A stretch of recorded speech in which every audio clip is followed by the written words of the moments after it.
Adoramos, Señor, y rendimos nuestra vida ante esta gracia sublime. Gracias, Señor, por tu amor.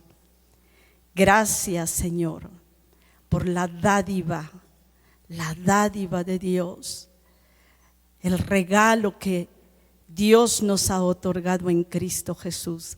Gracias te damos, amado Padre, gracias. Gracias por tu vida, gracias. Gracias por tu Espíritu Santo. Que en esta mañana, Señor, tu Espíritu Santo nos cubra, nos cobije. Que esta mañana, Señor, los que estamos en este lugar y los que estén conectados, Señor, tu Espíritu Santo venga sobre nosotros y abra nuestro entendimiento, nuestro corazón, los ojos de nuestro espíritu, para que podamos, Señor, ver, contemplar, Señor, la realidad de esta gloriosa redención. En el nombre glorioso de Cristo Jesús. Gracias te damos, amado Padre. Gracias. Amén. Gloria a Dios. Bienvenidos. Gracias a Dios por su vida. Gracias a Dios. Tomen asiento. Gloria a Jesús. Y bien, esta mañana mi anhelo y mi deseo es que el Espíritu Santo pueda traer a nuestro corazón una revelación fresca de la redención que Cristo conquistó, que Cristo hizo en la cruz del Calvario para ti y para mí. Que nosotros en el nombre de Jesús podamos romper el ritual de un Viernes Santo. Todos los días son santos. Y porque el santo vive en nosotros, el santo de los santos, y que dependamos del Espíritu de Dios, que podamos escuchar la palabra, ¿verdad? Con el corazón, no con oídos naturales, sino con nuestro corazón. Y los ojos de esta nueva creación que hoy tenemos por medio de Jesucristo sean abiertos para que nosotros podamos ver las realidades, las bendiciones espirituales que Cristo conquistó para ti y para mí, para hoy, para que aprendamos a vivir en esta tierra, mientras estemos en esta tierra. Porque todo lo que Él hizo y todo lo que Cristo ganó en la cruz del Calvario fue para ti y fue para mí. Fue para redimir a una raza humana que estaba caída. Y todo aquel que en Él cree, entonces experimenta esta maravillosa bendición, esta maravillosa verdad y realidad. Bien, voy a dar inicio con un pasaje, ¿verdad?, clásico, pero que el Espíritu Santo hoy nos permita verlo desde otro enfoque. Isaías capítulo 53.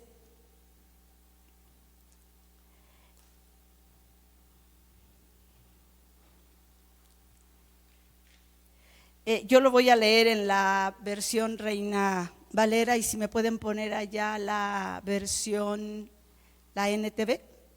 ¿Sí es esa? Ok, la NTV, aunque la tengo aquí en la Biblia, pero yo voy a dar lectura a la versión Reina Valera, Isaías 53. Dice la palabra del Señor: ¿Quién ha creído a nuestro anuncio? ¿Y sobre quién se ha manifestado el brazo de Jehová? Subirá cual renuevo delante de él, y como raíz de tierra seca, no hay parecer en él, ni hermosura le veremos, mas sin atractivo para que le deseemos. Kendrita, tú me pones aquí el cronómetro.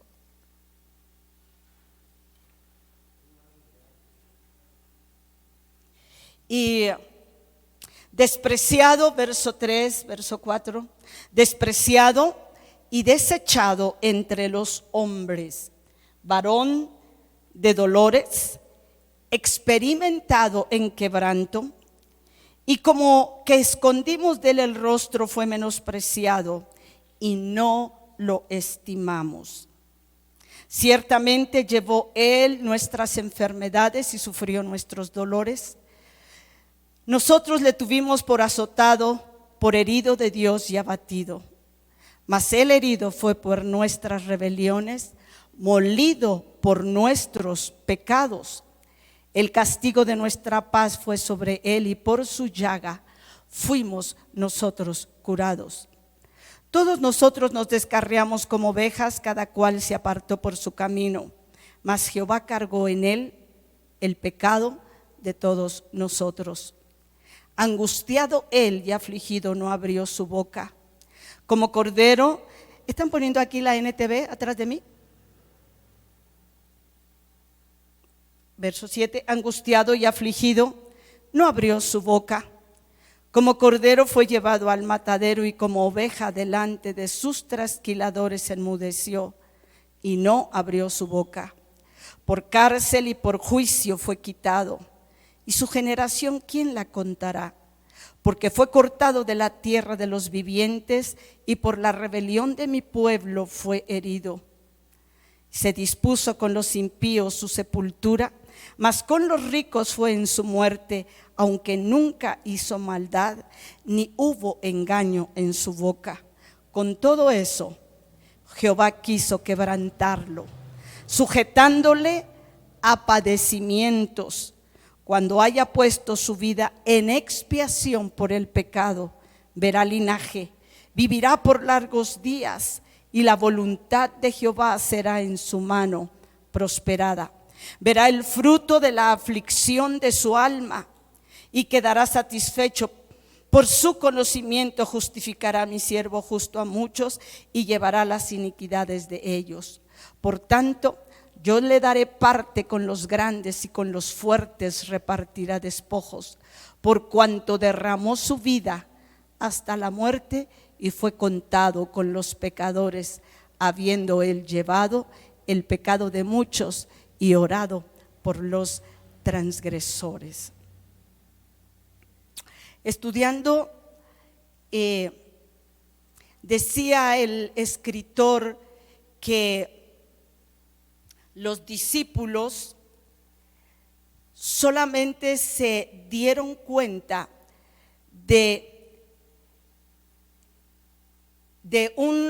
tenían solamente un conocimiento físico y no tenían una percepción del sufrimiento espiritual, de la muerte y de la sepultura y de la resurrección de Cristo. Decía este escritor que en la crucifixión del Señor, los discípulos solamente vieron el sufrimiento físico, pero que ellos nada supieron del sufrimiento espiritual, cuando su espíritu fue hecho pecado. Nada supieron acerca de dónde se encontraba el Espíritu de Cristo o qué estaba haciendo Él durante todo el tiempo que su cuerpo permaneció en la tumba. Nada supieron de la conquista de Satanás por Cristo en su resurrección. Que nada supieron de la ascensión de Cristo con su propia sangre al lugar santísimo. Nada supieron del ministerio de Cristo a la diestra del Padre después de que los dejó, porque todavía no había venido el Espíritu Santo. Fue hasta que vino el Espíritu Santo que entonces el Espíritu Santo trajo revelación de todo esto que había acontecido en el Espíritu de Cristo en esa hora de su crucifixión. Y es a través del apóstol Pablo que el Espíritu Santo trae esta revelación de lo que aconteció en este en el tiempo de la crucifixión. Y aunque ya el profeta Isaías deja cosas claras respecto al sufrimiento espiritual de Jesús, es a través de las cartas del apóstol Pablo que por medio del Espíritu Santo él trae esta revelación que nosotros necesitamos abrazar, recibir, y no la podemos recibir con una mente natural. Necesitamos estar llenos del Espíritu Santo, dependiendo del Espíritu de Dios para entender esta redención. Cuando el apóstol Pablo escribe a los Efesios y dice en el capítulo 1, verso 7, en quien tenemos redención por su sangre, el perdón de nuestros pecados. Ahí está hablando en un presente, tenemos redención, indicando la redención es eterna. La redención no es un hecho pasado, un hecho histórico, es algo que nosotros tenemos que continuamente vivirlo, vivir nuestra redención, vivir a la revelación diaria de lo que es la redención en nuestra vida diaria, porque todo lo que Cristo en la identificación que Cristo tuvo con nosotros, y la raza humana se identificó, así como dice la palabra en la carta a los Romanos. Vamos a Romanos, en el capítulo 5.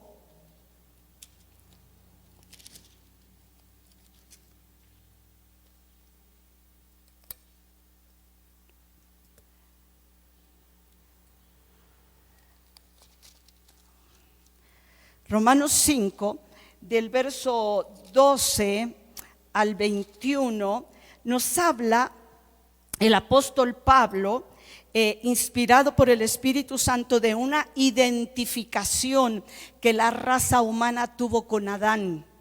Una identificación, fuimos como seres humanos identificados con Adán. Y dice la palabra, por tanto, como el pecado entró en el mundo por un hombre, refiriéndose a Adán, el pecado de alta traición. Dice que el pecado entró en este mundo por un hombre, entró por Adán, y por el pecado la muerte. Así la muerte pasó a todos los hombres por cuanto todos pecaron. Cuando aquí habla, pues antes de la ley había pecado en el mundo, pero donde no hay ley no se inculpa de pecado. No obstante, verso 14, reinó la muerte desde Adán hasta Moisés. Y menciona a Moisés porque en Moisés es dada la ley, pero el pecado reinó. Dice, y aún en los que no pecaron a la manera de la transgresión de Adán, o sea, cometiendo alta traición, el cual es figura del que había de venir. Adán tenía una encomienda de parte de Dios, que él falla, pero es Jesús el que viene a cumplir lo que Adán tenía que hacer. Pero el don no fue como la transgresión, porque si por la transgresión de aquel uno murieron los muchos, abundaron mucho más para los muchos la gracia y el don de Dios por la gracia de un hombre, Jesucristo. Hay una identificación de la raza humana con Adán, y esa identificación era el pecado, y por el pecado la muerte. Y cuando hablamos de muerte, no solamente nos estamos refiriendo a muerte física, sino a una muerte espiritual. El pecado reinó en el imperio de la muerte. El pecado reinó en el imperio de la muerte, donde Satanás es el que gobernaba.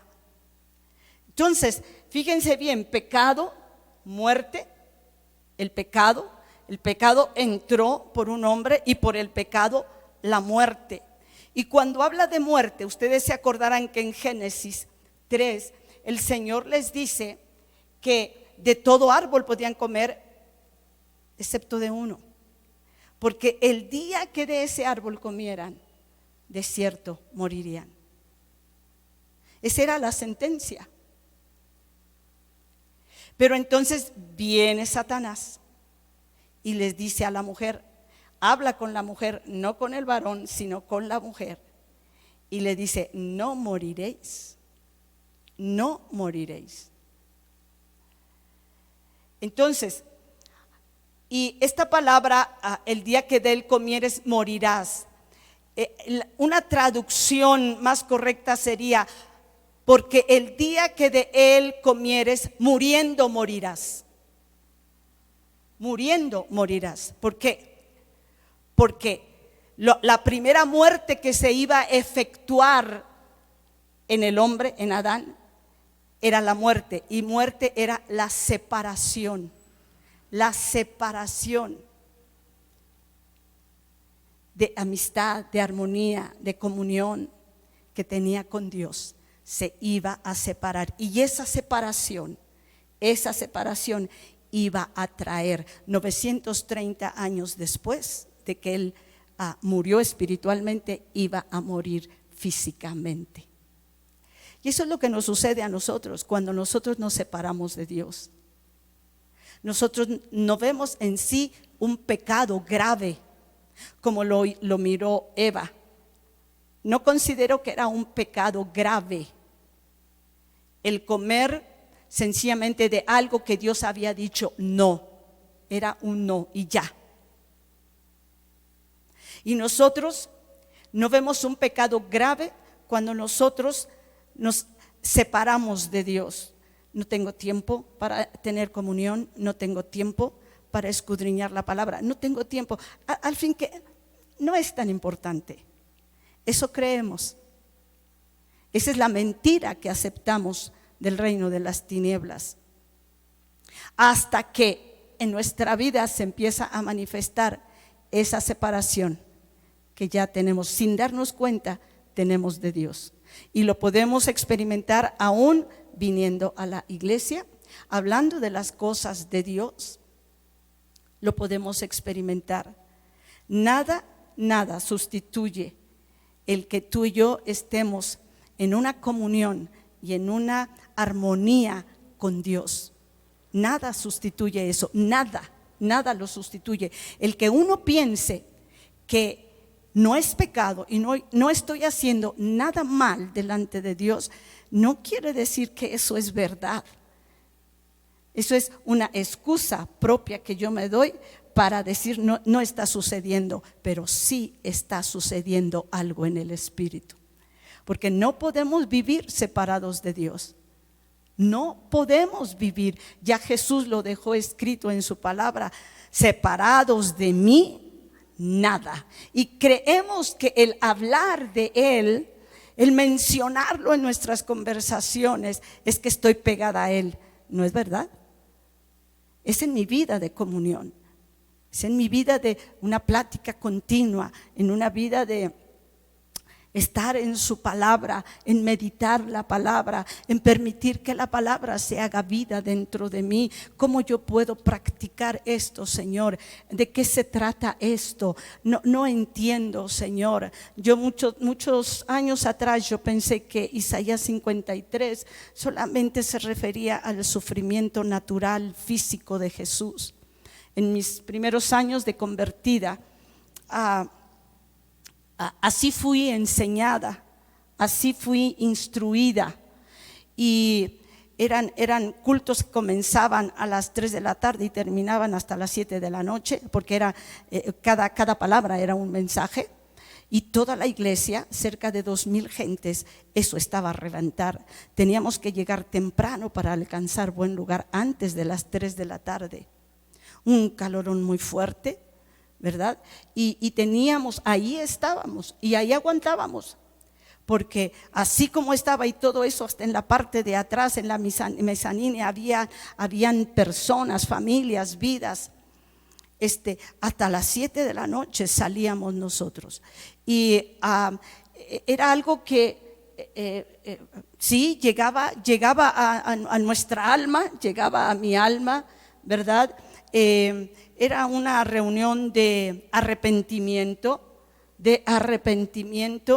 y realmente no sé cuánto nos duraba ese arrepentimiento, porque después volvíamos a nuestra forma antigua, a la forma antigua. Y mi anhelo y mi deseo no es que tengamos un recordatorio, aunque ciertamente Jesús sí, su sufrimiento fue muy fuerte físicamente, sí sufrió. Y él estuvo tentado por Satanás, estuvo tentado por el pueblo, por el mismo pueblo, y por los romanos que lo estaban crucificando, y la tentación vino en que si de veras era el Hijo de Dios, pues que se bajara de esa cruz y que salvara. Los ladrones eso le decían: si tú eres el Hijo de Dios, pues sálvate a ti mismo y sálvanos a nosotros. O sea, Jesús estuvo tentado y pudo vencer la tentación para él no llevar a cabo ese sufrimiento, y que era el principio de dolores, porque el peor sufrimiento se iba a llevar a cabo colgado en esa cruz, cuando él se identifica con nuestra naturaleza humana. Así como el pecado, dice la palabra, reinó para muerte, y todos los hombres, toda la raza humana, aunque tenía vida física, estaba muerta espiritualmente, estaba separada de Dios. Y cualquier persona, jovencito o niño, que todavía no recibe a Cristo, su espíritu está separado de Dios y es capaz de cualquier clase de pecado. Tuve la oportunidad de hablarles a 6 jovencitos, 3 adolescentes, unos adolescentes más grandes ya a nivel universidad, y hablarles sencillamente: ¿eres nacido de nuevo? Era todo lo que les pregunté. Y sus madres, bueno, supuestamente cristianas. Y yo les pregunté: ¿son nacidos de nuevo? Porque solamente hay 2 padres espiritualmente: o somos hijos de Dios o somos hijos del diablo. No hay más, no hay términos medios. Y entonces ahí les hablé de la obra redentora de Cristo, porque para ser hijo de Dios necesitamos tener revelación de la redención. Y cuando se habla de redención, se habla del derramamiento de sangre. No hay redención sin derramamiento de sangre. No la hay. Jesús se identifica con nosotros, con la raza humana, al encarnarse, cuando Él nace en Belén. Dice la carta a los Hebreos en el capítulo 2 que Cristo tomó de nuestra carne, se hizo carne. Así como los hijos, dice, participaron de carne y sangre, Él también participó de carne y sangre. Pero Él no podía nacer engendrado por un ser humano. ¿Por qué?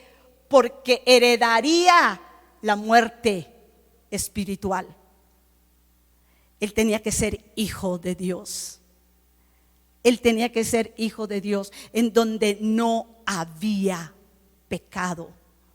María solamente fue el instrumento que el Espíritu Santo usó. Una jovencita, me admira que una joven de 14, 15 años, ahora nuestras niñas de 14 y 15 están más interesadas en lo que hay en el mundo, en lo que está lleno de todo lo que está lleno las comunicaciones, la televisión. Pero esta joven estaba llena de Dios, a tal grado que fue una vasija limpia, pura, que Dios pudo encontrar en esta tierra para poner ahí su semilla, la semilla de Dios. Y entonces Dios se hace hombre, como dice la palabra en Juan 1:1, y aquel verbo se hizo carne. 1:14, y aquel verbo habitó entre nosotros y vimos su gloria, gloria como del unigénito del Padre, lleno de gracia y lleno de verdad. Y es hasta la cruz donde Jesús, el Hijo de Dios, se identifica con la naturaleza humana, con la naturaleza pecaminosa. Dice el apóstol Pablo a los Efesios que Él nos dio vida cuando estábamos muertos en nuestros delitos y pecados. Teníamos una naturaleza muerta. Y cuando hablo de una naturaleza muerta, me estoy refiriendo, teníamos la naturaleza satánica. Porque eso es muerte.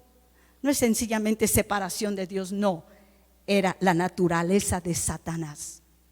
Por eso cualquier niño, cualquier jovencita, cualquier persona, por muy moral que sea, y no tiene a Cristo, es capaz de hacer cualquier cosa del reino de las tinieblas.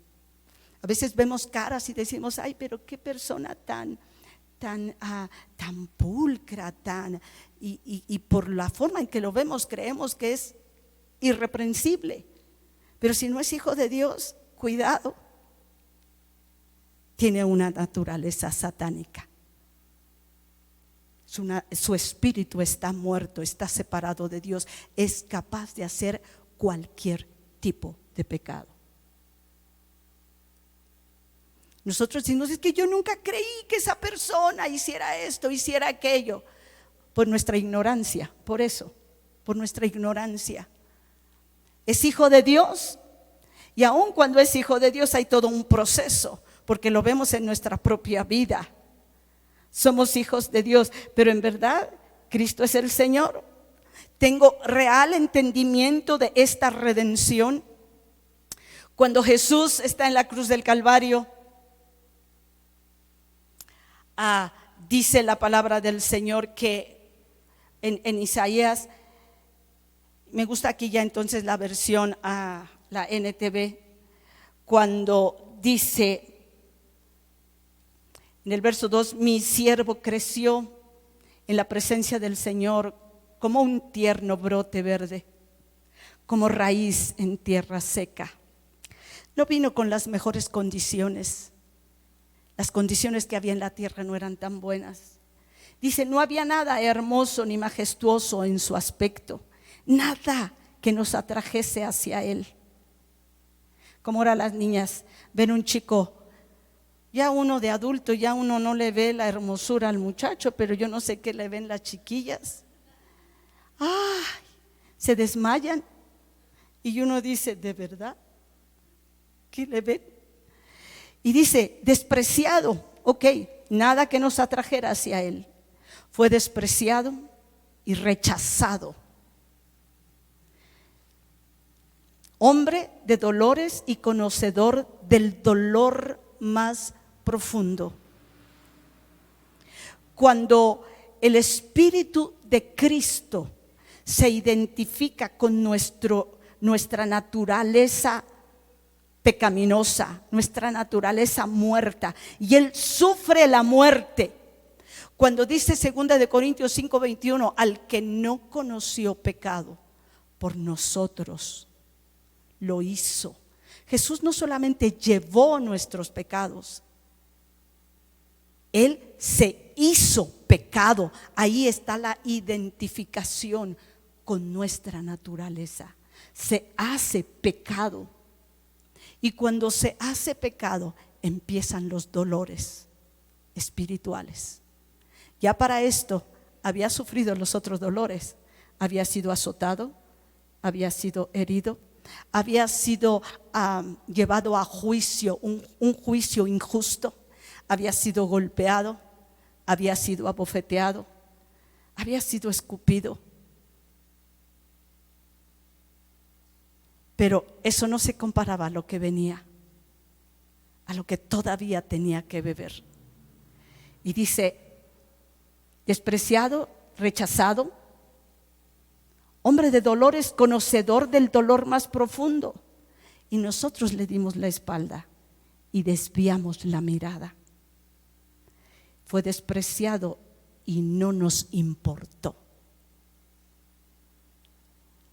Sin embargo, fueron nuestras debilidades las que Él cargó.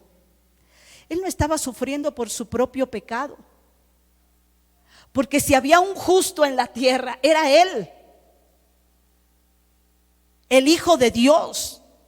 Nunca cometió pecado, nunca. Y lo que Él estaba llevando en la cruz era el pecado de todos nosotros, de la raza humana. Le dimos la espalda, no nos importó mirar el sufrimiento.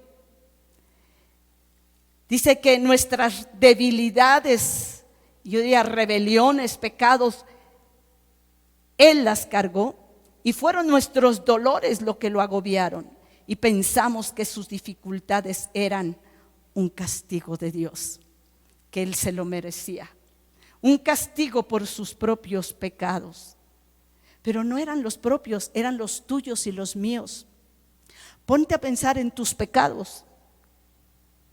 Y Él los cargó ahí, Él los llevó, los pagó ahí, los sufrió allí. Pero Él fue traspasado por nuestras rebeliones, aplastado por nuestros pecados. Fue golpeado para que nosotros estuviéramos en paz. Fue azotado para que pudiéramos ser sanados. Todos nosotros nos hemos extraviado como ovejas. Hemos dejado los caminos de Dios para seguir los nuestros. Sin embargo, el Señor, el Padre, puso sobre Él los pecados de todos nosotros. Y ahí Jesús se identifica con nuestra naturaleza.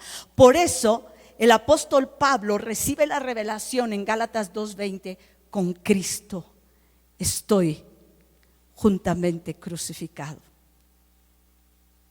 Ya no vivo yo, mas vive Él en mí. Si nosotros pensáramos así en cuanto al pecado, yo no sé a veces qué situación pasa en nuestra vida que somos vencidos por el pecado. El pecado ya fue vencido por Cristo Jesús. No tiene autoridad legal sobre nosotros más que el que nosotros querramos darle. Pero el pecado, Jesús se hizo pecado. Se identificó con mi naturaleza muerta, satánica, separada de Dios.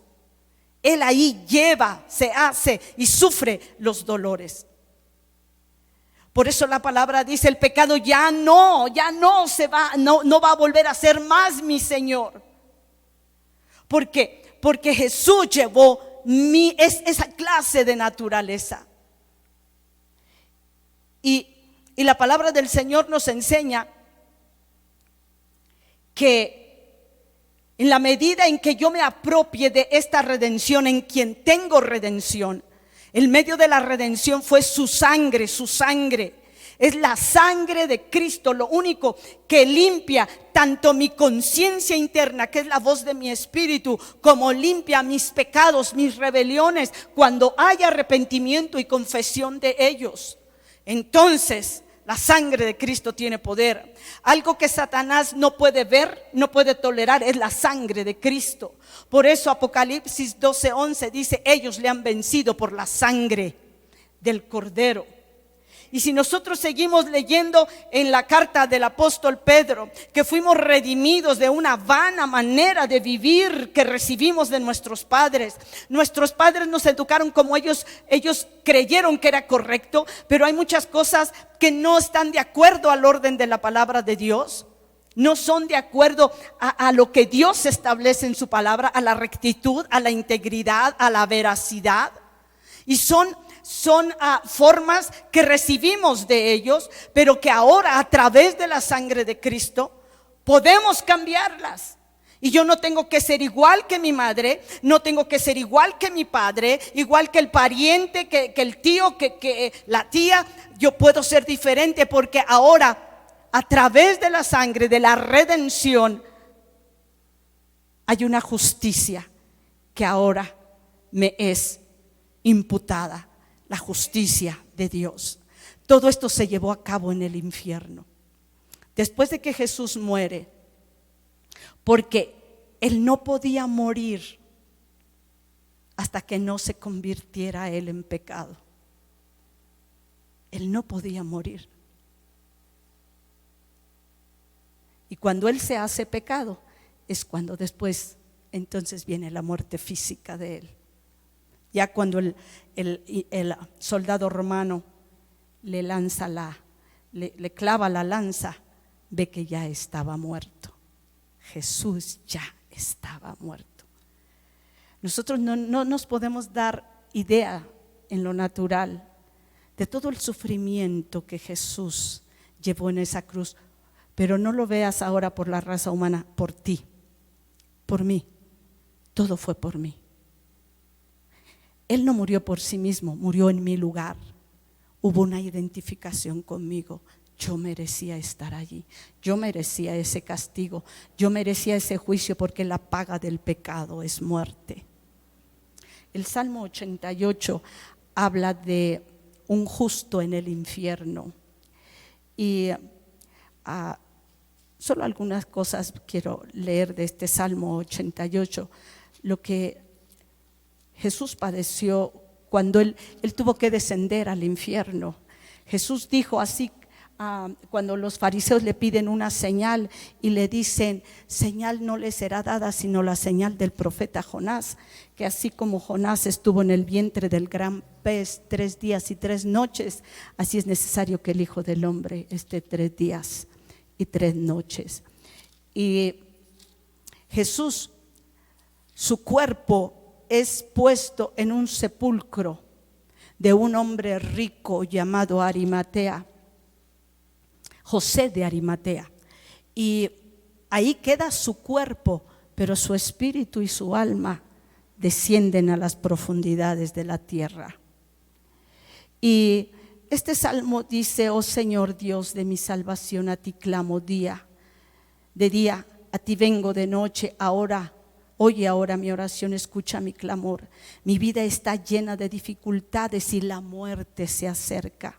Estoy como muerto, como un hombre vigoroso al que no le quedan fuerzas. Me han dejado entre los muertos y estoy tendido como un cadáver en la tumba. Soy olvidado, estoy separado de tu cuidado.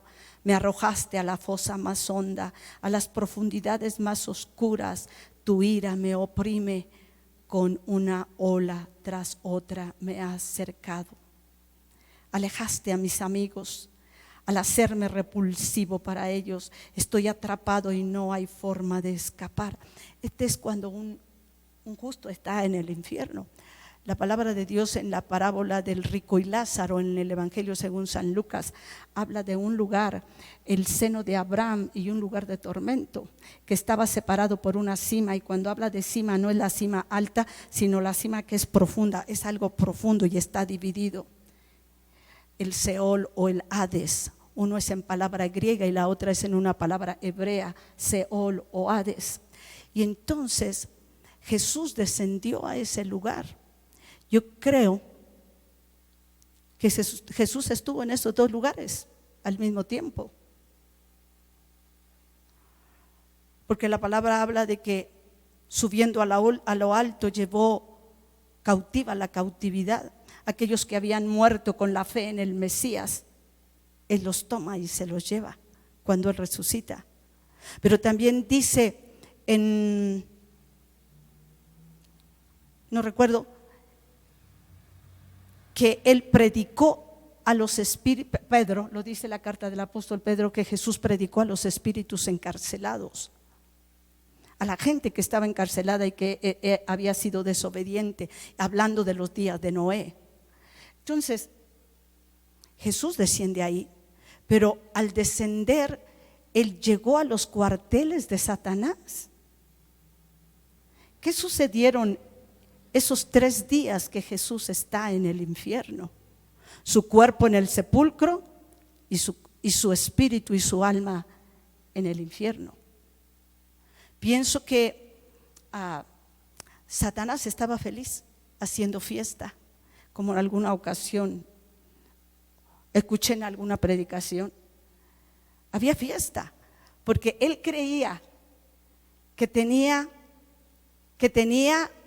a Jesús y que ahora estaba para ahí tenerlo por toda la eternidad, como todos los hombres que habían pecado y que habían llegado a ese lugar, Ahora ahí estaba Jesús y ya lo tenía. Y pienso que en su ignorancia, oigan, Satanás no es Dios, no es sabio, no es omnisciente. Lo que Satanás no sabía, que ya Dios tenía un plan con el Hijo de redención. Y Satanás no lo sabía, no lo sabía. Dice aquí la primera carta a los Corintios, capítulo 2, verso 7. Mas hablamos sabiduría de Dios en misterio, la sabiduría oculta, la cual Dios predestinó antes de los siglos para nuestra gloria. Está hablando de una sabiduría de Dios en misterio, sabiduría oculta, la cual Dios predestinó antes de los siglos para nuestra gloria, la que ninguno de los príncipes de este siglo conoció. Ningún principado, potestad de las tinieblas, ni el mismo Satanás conoció. Dice, porque si la hubieran conocido, nunca habrían crucificado al Señor de gloria. Dios tenía algo muy preparado. Ya dice la palabra en la carta del apóstol Pedro, el Cordero de Dios inmolado desde antes de la fundación del mundo. Antes, lo que he aprendido es que a Dios no toma por sorpresa ningún problema. Él ya lo sabe y tiene la solución desde antes. Nosotros, por nuestra ignorancia, cuando enfrentamos problemas, estamos angustiados, buscamos solución y venimos y lloramos y clamamos a Dios buscando la solución, cuando Él ya la tiene. Simplemente es confiar en nuestro Dios. Pero ese confiar es cada día, como dice esa alabanza viejita, un día a la vez, un paso cada día, caminando con el Señor, desarrollando la confianza, la fe en el Señor, para cuando vengan los retos y las circunstancias, porque van a venir. ¿Saben por qué? Porque el príncipe de la potestad del aire gobierna y nosotros estamos en esta tierra y Él es el que gobierna. Por eso en la vida vamos a encontrar situaciones fuertes, adversas y difíciles, pero ya dentro de nosotros está el que ha vencido. Venció a Satanás, venció el pecado, venció la muerte. Decimos amén, pero todavía no nos ha amanecido, porque todavía batallamos con situaciones en nuestro cuerpo, porque todavía nos desesperamos por situaciones que pasamos y que vivimos, cuando debería de ser un cántico de confianza, de fe, de decir: yo sé, como dijo Job, yo sé que mi Redentor vive. Yo sé que mi Redentor vive, y tener convicciones bien firmes y bien estables dentro de nosotros, de que Dios va a hacer cosas grandes, aunque yo no las vea, aunque yo no las palpe. Mi Dios es poderoso para hacer todas las cosas. Estar bien plantados y bien cimentados en una fe real, no una fe fingida, una fe real. Yo sé que mi Dios vive, yo sé que mi Dios vive. Y cuando viene un síntoma, en vez de darle rienda suelta a pensamientos negativos, poner un alto con la autoridad de la palabra de Dios. Momento, mi Cristo en la cruz del Calvario llevó esa enfermedad, pero no lo hacemos. Vamos a ver ¿y qué dicen qué dice el doctor? Pues vamos a ver otro, y me dan esto y me dan aquello, y que ya me internaron y que me van a hacer estudios. Y cuando empezamos a sufrir esas situaciones, porque no son nada agradables, pero nos estamos sujetando a ellas. O sea, ¿dónde entonces está nuestra fe y nuestra confianza? Y no hablo de una fe ciega, hablo de una fe real, auténtica, basada en el poder de una redención, que ya Cristo pagó el precio. Era lo que tenía la iglesia en el libro de los Hechos, la realidad de un Cristo glorificado, de un Cristo resucitado. Y eso que todavía el apóstol Pablo no había escrito todas estas cartas, donde nos revela el poder de esta redención, en donde ahora, a través de ese sacrificio y todo lo que se llevó a cabo en el infierno, todo lo que se llevó, yo no sé cuánto tiempo realmente Satanás estuvo en una fiesta, en un festín, dentro de su ignorancia, creyendo que tenía para siempre allí al Hijo de Dios y que había acabado con su vida. Él es un ignorante, no tenía esta sabiduría que Dios tiene. No sabía nada del plan ya eterno de redención, donde el Padre, el Hijo y el Espíritu Santo se habían puesto de acuerdo, en donde el Hijo tenía que venir a esta tierra, hacerse un humano y pagar un precio muy alto y morir de la peor forma, llevando el pecado de la raza humana, no de unos cuantos, de la raza humana, llevar el pecado, hacerse pecado y pagar el precio, el juicio, descendiendo al infierno y ahí ser atormentado. El apóstol Pablo en aquella mensaje en el libro de los Hechos dice algo al respecto. Y dice el apóstol Pedro que suelto los dolores, bueno, si es que lo encuentro, ¿verdad?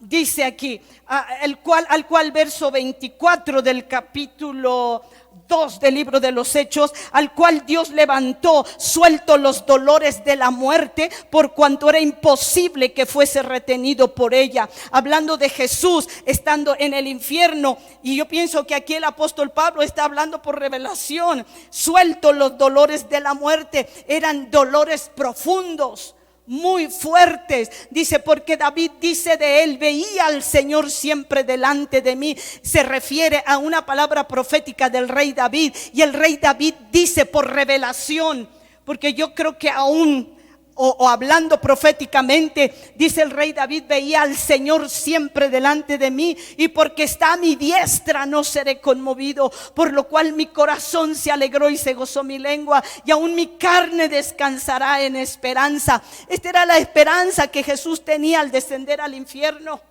No dejarás, aquí dice, porque no dejarás mi alma en el Hades, ni permitirás que tu santo vea corrupción. Esta era la esperanza que Jesús tenía al ser obediente hasta la muerte, en el plan que Dios había hecho de redención, al sujetarse a ese plan. Oigan, amados, yo no sé si tú te sujetarías a un plan en donde implica mucho sufrimiento para ti, y ese era el plan perfecto del Padre. Y a veces uno dice, no, mi Padre no me puede dar este plan de sufrimiento. Bueno, el plan del Padre para redimirnos a ti y a mí era un plan de mucho sufrimiento del Señor Jesús, y el Señor Jesús lo llevó a cabo, bebió la copa del cáliz, bebió el dolor, lo bebió, hasta lo último lo bebió Jesús. Él sabía que ese era el precio. Él sabía ese tiempo de dolor en el Getsemaní. Si es posible, Padre, si es posible, pase de mí esta copa sin que yo la beba.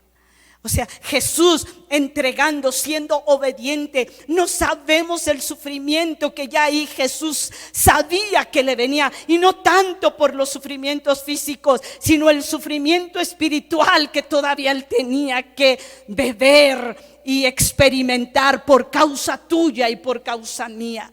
Por eso, amados, cuando este canto que entonábamos, tiene que haber de verdad pasión en nuestra vida. Pasión porque somos gente redimida. Pasión para serle fiel.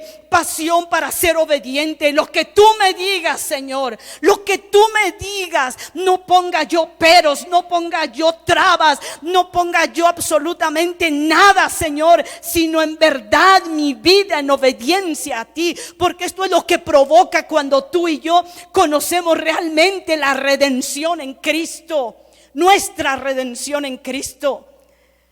Era tal y tiene que ser tal la realidad de nosotros, que cuando enfrentemos situaciones adversas o difíciles, no veamos lo difícil, no veamos el gigante, sino nosotros veamos el poder de vida que hay dentro de nosotros. Y Dios dice, sobre los enfermos pondrán las manos y estos sanarán. ¿Y qué estamos haciendo? Dependiendo del conocimiento humano, que es tan limitado.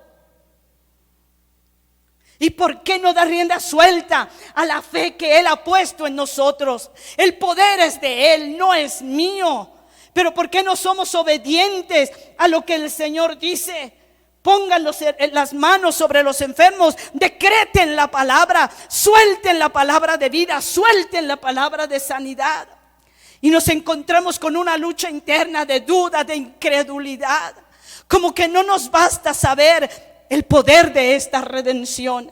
Lo que necesitamos es que nos sea revelada esta redención tan grande que Jesús vino a dar por ti y por mí. No es un hecho de cada año. Es un hecho que tenemos que vivir todos los días. Todos los días, Señor, muéstrame el poder de esta redención. Muéstrame en la situación que tú estés viviendo. Son tan diferentes las situaciones que cada uno tiene. Unas son físicas, otras son económicas, otras son morales, otras son de ansiedad, de preocupación. Pero podemos vencerlas. Podemos vencerlas. Así que estamos yendo a un psicólogo, estamos pagando a gente, pagando, dando parte de tu vida para que nos atiendan, para que nos saquen del problema. Amados, somos el pueblo de Dios. Somos un pueblo llamado a proclamar las virtudes, no las nuestras, las de Cristo, del resucitado, del que venció el pecado. Venció al pecado, venció el imperio de la muerte que Satanás tenía sobre nosotros y que tiene sobre la raza humana. Y sabes que tú y yo somos los únicos que podemos dar a conocer a la gente que está allá afuera que Cristo pagó ya el precio, y por ese glorioso nombre ellos pueden ser libres del imperio de Satanás, del gobierno de Satanás y del imperio de la muerte. ¿Y por qué no lo hacemos? ¿Qué nos impide? ¿Qué nos frena a nosotros? Nuestra vida, ¿por qué está frenada en poder? En el poder de esta vida de resurrección, en el poder de esta redención. Necesitamos revelación fresca en quien tenemos redención por su sangre. No sé cuánto tiempo Jesús estuvo realmente. Yo sé que fueron 3 días, pero cuánto tiempo no sé. Pero allí en el infierno se operaron muchas cosas. Allí en ese lugar, después de que estuvo satisfecha la justicia divina del sacrificio de Cristo, porque lo que Satanás no sabía era que había llevado a Jesús a la muerte, había llevado a un justo a la muerte, y se había convertido Satanás en reo de muerte, culpable de la muerte, porque mató a un justo. Y cuando quiero pensar que el Padre, el juez divino,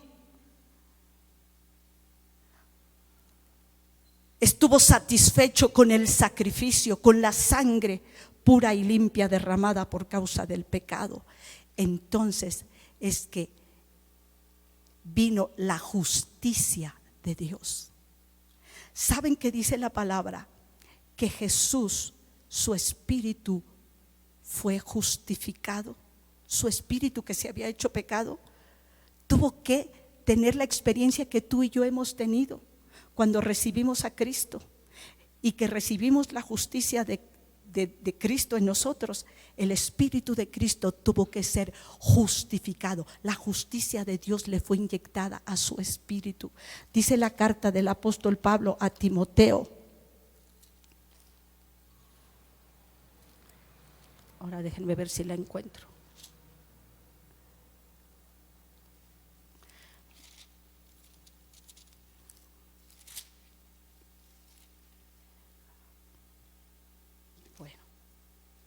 Bueno, si no la encuentro, no la encuentro, no la busco. Pero dice que grande es el misterio de la piedad,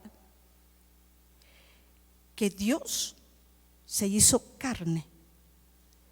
Y luego habla que su espíritu fue justificado. Su espíritu recibió la vida. Si alguien lo encuentra, me dice, por favor. 3:14, ok. Dice, no, el verso 16, 3:16. E indiscutiblemente grande es el misterio de la piedad. Dios fue manifestado en carne, justificado en el Espíritu. Allí en el infierno, el Espíritu de Cristo fue inyectado con la justicia de Dios. ¿Cuándo pasó esto? No lo sé, pero sí sé que fue en ese lugar. Ahí su Espíritu fue justificado, recibió la justicia de Dios. Y ahí, escucha bien, cuando Él resucita, es que nosotros nos es impartida esa justicia. Cuando Él resucita, es cuando nos es impartida esa justicia. Y dice: visto de los ángeles, predicado a los gentiles, creído en el mundo, recibido arriba en gloria. El Salmo número 2, y lo menciona Hebreos, dice: el Padre, mi Hijo eres tú, yo te engendré hoy. ¿Saben que eso lo ocupan los testigos de Jehová para decir que Jesús no es Dios? Y Jesús fue engendrado allí, en ese lugar. Allí de la muerte nació la vida. Dice el Salmo número 2.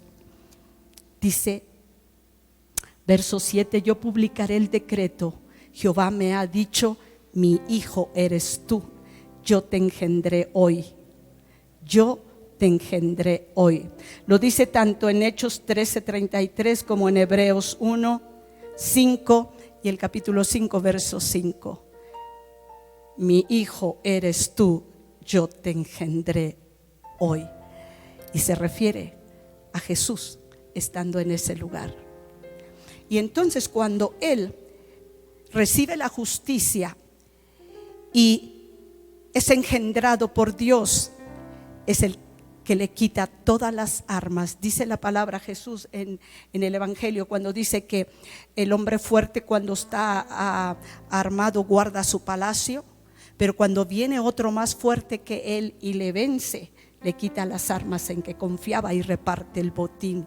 Y saben, Jesús es el más fuerte y en su propia casa lo destronó, lo destruyó a Satanás, venció al pecado, venció la muerte y le quitó todas las armas que él tenía. Todas las armas de engaño, de mentira, de culpa, de condenación les son quitadas. Y entonces vemos en Apocalipsis cuando Jesús le dice a Juan en la isla de Patmos: he aquí el que estuvo muerto, pero he aquí que vivo por los siglos de los siglos y tengo las llaves del Hades y de la muerte. Ya la muerte no tiene potestad ni autoridad en ninguno de nosotros. Por eso el morir, amados, no nos otorga, no nos causa ningún miedo, ningún temor. El saber que voy a morir y que voy rumbo a mi hogar, a mi casa, porque yo no pertenezco a esta tierra, no soy de aquí. Jesús. ¿Y por qué hay esta confianza? ¿Por qué ya no hay temor a la muerte? Porque Cristo conquistó, destronó, destruyó el imperio de la muerte.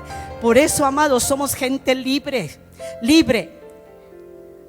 No debemos tener miedo a la muerte. Y si hubiera miedo es porque necesitamos revelación de esta redención gloriosa. Somos libres del pecado, somos libres del poder de la muerte, somos libres del reino de las tinieblas, somos libres. No tiene por qué gobernar ya más mi vida. Fuimos trasladados a un reino de luz. Y les voy a decir algo: nuestros muchachos, nuestros jóvenes necesitan no palabras, necesitan que nosotros manifestemos una realidad. Que de verdad yo vivo en un reino diferente y que yo tengo una fe real y genuina, auténtica. Y cuando nuestros hijos vean eso, ellos van a querer también esto. Pero mientras no lo vean y solamente nos oigan palabras y palabras, ellos dicen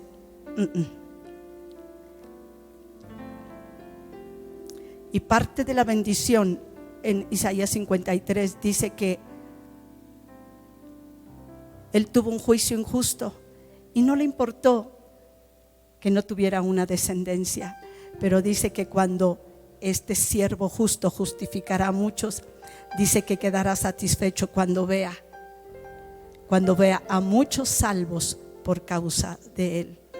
Amados, tú y yo somos parte de la bendición y de la alegría del corazón de Él. Somos sus hijos, pero estamos para reproducirnos y no para ser estériles, sino para reproducirnos y dar a luz a muchos hijos. Y comencemos orando, pidiéndole a Dios por las vidas, por los familiares, por los hijos. No te conformes que tu hijo viene a la iglesia y des por hecho de que es nacido de nuevo. No te conformes, no seas engañado por eso. Tu hijo necesita tener una realidad con Cristo, en donde él sepa que esa sangre fue por él y que él puede ser una nueva criatura y que él puede ser hijo de Dios con creer, con arrepentirse, con recibir la realidad de Cristo, con vivir bajo la revelación de Cristo en su vida. Y entonces cuando nazca de nuevo, entonces queda tranquilo. Pero mientras no podemos estar dormidos en nuestros laureles. Mucha familia tenemos que conoce el evangelio, pero no ha nacido de nuevo. Y nosotros, es nuestro deber primero que en nosotros se manifieste este nuevo nacimiento, esta nueva característica de un hijo de Dios. Este espíritu de mansedumbre, este espíritu de humildad, este espíritu que clama, este espíritu que le cree a Dios, este espíritu que perdona. Pónganse de pie. Que perdona, que no guarda rencor, que no se irrita. Tú dile algo al Señor. Padre, en esta tarde, revélame, Señor, el poder de esta redención. Revélame a Cristo. Revélamelo en sus sufrimientos por mí, ocupando mi lugar, haciéndose pecado, sufriendo por mí, descendiendo a los infiernos, Señor, donde Él fue atormentado con dolores, con sufrimientos. Y cuando Él estaba en ese lugar, yo estaba con Él allí, porque Él lo sufrió por mí. Y cuando Él venció por mí. Y la clase de vida que hoy me da Jesús es una clase de vida alta. Líbranos y perdónanos, Señor, si hemos reducido esta calidad de vida a una vida religiosa común y corriente, superficial, religiosa. Perdónanos, Señor, si hemos convertido esta grandeza de vida en una vida tan superficial. Perdónanos, Señor. Perdónanos, Señor, porque no hemos sabido apropiarnos de esta redención en cada situación, problema, crisis. Nos espantamos como la gente que no tiene a Cristo, como la gente que ignora el poder de la redención. Nos espantamos, nos angustiamos, gritamos, corremos y no sabemos qué hacer cuando tú tienes la respuesta. Permítenos ver que tú ya venciste y que el vencedor vive dentro de nosotros, y que yo puedo vencer cualquier corriente de pecado, y que yo puedo vencer cualquier tentación que Satanás traiga para insinuarme simplemente que Dios es mentiroso, que Dios no me ama, que Dios no está a favor mío. Que podamos vencer cuando vienen esas tentaciones, Señor. Que podamos decir como Job: aunque me muera, en Dios confiaré. Que nuestra fe sea real y auténtica, y que estemos dispuestos, Señor, a darnos completamente, a dar nuestra vida, nuestro tiempo y el dinero, Señor, a darlo por ti, cuando tú no escatimaste absolutamente nada. No escatimaste nada y te atreviste a sufrirlo, Señor, por causa de nosotros. Señor, que nosotros sepamos amarte así, Señor. A precio de sufrimiento, aprendamos a amarte así, Señor. Porque no es menos, Señor, que eso. Enséñanos a tener una realidad contigo, Señor. Aquí estamos, te amamos. Una vida muy deficiente, pero ya no más, Señor. No más queremos seguir así. Queremos tener una realidad que se opere en cada uno de nosotros, Señor, en verdad un nuevo nacimiento. Que el poder de la sangre de Cristo venga sobre nuestra vida. Que limpie, Señor, toda rebelión. Que limpie, Señor, todos los vestigios de la vieja creación. Porque esa vieja creación fue llevada por Cristo Jesús en la cruz del Calvario. Y en verdad identificarnos que con Él estamos crucificados. Y que ya no vive el yo natural, sino que vive Cristo. Cristo es el que vive ahora en mí. Y que ahora lo que vivo, Señor, en la carne, lo viva en la fe del Hijo de Dios. Lo viva por fe, fe en lo que Cristo ya hizo, fe en lo que Cristo ya conquistó, fe en la victoria del pecado, en la victoria sobre Satanás, en la victoria sobre las circunstancias. Nada amedrentó a Jesús, nada le impidió ir a la cruz. ¿Qué nos impide a nosotros, Señor, consagrarnos y entregarnos y darnos total y completamente a ti? Te lo rogamos, Padre, en el nombre de Jesús. Que esta tarde, Señor, sea algo maravilloso en la vida de cada uno de nosotros, Señor. Glorifícate en la vida del niño, del joven, del adulto, del varón, de la mujer, del anciano. Glorifícate, Señor.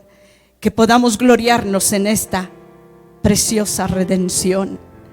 Que podamos, Señor, adorarte, inclinarnos ante esta maravillosa gracia, Señor.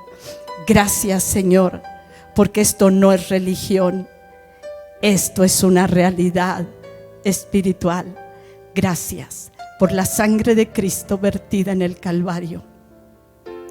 Gracias por este amor entregado por cada uno de nosotros.